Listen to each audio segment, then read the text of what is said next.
कराची में जितनी तरक्की MQM के दौर में हुई, इतनी कभी किसी के दौर में नहीं हुई। हमारे नाज़िम के वक्त पूरा मुल्क कराची की मिसाल दिया करता था। कन्वीनियर MQM पाकिस्तान खालिद मकबूल सिद्दीकी का तकरीब से खिताब।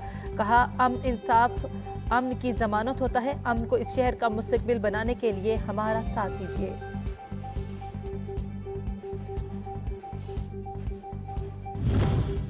और PTI के दौर में कोई तरक्याती मंसूबा शुरू नहीं हुआ। इत्तेहादी हुकूमत ने दिन रात एक एक करके मुल्क को दिवालिया होने से बचाया और चेयरमैन PTI को अदम एतमाद से हटाया गया। नौजवान नस्ल को तालीम की फराहमी अव्वलीन तरजीह है। वफाकी वज़ीर सेहत अब्दुल कादिर पटेल।